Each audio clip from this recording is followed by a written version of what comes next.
flexibilité des prix et des salaires. Selon la théorie classique, et que à chaque situation de déséquilibre, donc marché est capable de rééquilibrer. Parce que marché est capable de gagner capacité pour auto-réguler. Donc selon la théorie classique. Et que grâce à qui ça rééquilibrage ça lui-même a fait, c'est grâce avec souplesse dans modulation prix avec salaire yo. Donc c'est ça. Mais en réalité, si on trouve dans une situation côté que vous gagnez un excès de main d'œuvre, eh bien c'est prix et salaire yo cap ajusté de manière que yo vin absorber excès de main d'œuvre ça. Mais théorie classique là, prend beaucoup avec la crise de 1929. On a avancé, donc toujours selon théorie classique là, si prix yo, eh bien salaire yo a varié et que rééquilibrage là li supposé automatique. Parce que selon les économistes classiques, si on est en situation de chômage, eh bien, si entreprise là t'es qu'on embaucher en pile monde, alors si t'es qu'on embaucher moins monde, il doit diminuer sous salaire moun yo, et il pour le cas augmenter quantité emploi.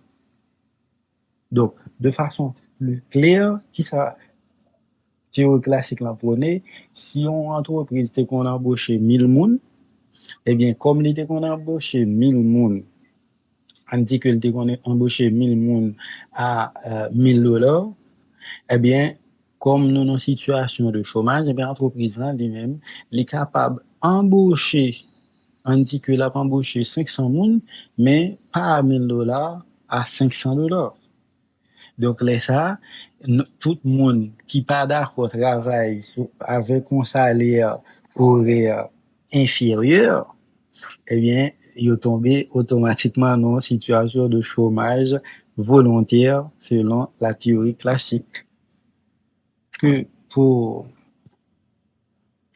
économistes classiques, chômage involontaire là, ça n'existe pas. Mais, j'en ai dit tout à l'heure, et que la crise de 1929, et que Libral remettait en question cette théorie classique. Parce que crise ça, et que pral vin un paquet de monde qui en situation de chômage, ça, di baka, un chômage volontaire. Donc, comme nous t'ai expliqué ça déjà, avec façon Franklin Delano Roosevelt lui-même était résoudre le problème là avec politique qu'il a appliqué le New Deal programme ça, eh bien nous qu'à comprendre que donc là il pas en situation de chômage volontaire mais c'était plutôt en situation de chômage involontaire. Polémique entre Keynes et les classiques. Donc polémique ça c'est que pour Keynes investisseurs et épargnants yo même yo gagné des stratégies incompatibles. Donc ça qui pas permettre que yo gagne un équilibre sur marché monétaire là et que prix yo avec salaire yo tout yo a toujours rigide. Donc ça qui fait que il vient impossible pour gagner un équilibre sur marché travail là. Il est impossible pour gagner un équilibre sur le marché produit et du travail. Que à chaque période, il y a une situation de chômage qui est frappée. Parce que tout comme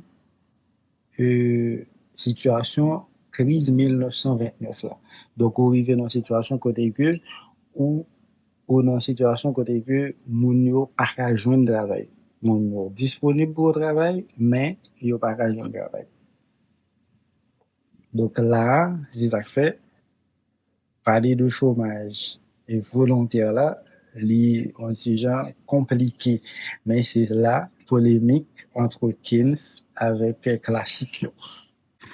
Mais pour Keynes, donc question diviser salaire là et que pour permettre au cas embaucher plus monde, n'est pas possible parce que yon moun qui était déjà à vivre, dans l'exemple que nous prenons tout à l'heure, un monde qui t'a vivre avec $1000 et puis qu'on est là, ou vient bal $500, donc il pas capable parce que train de vie il est temps plus élevé par rapport à son proposé là.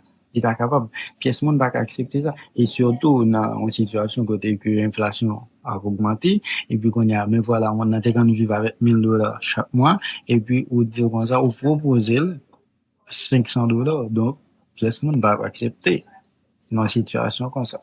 Parce que de toute façon, on va pas vivre avec.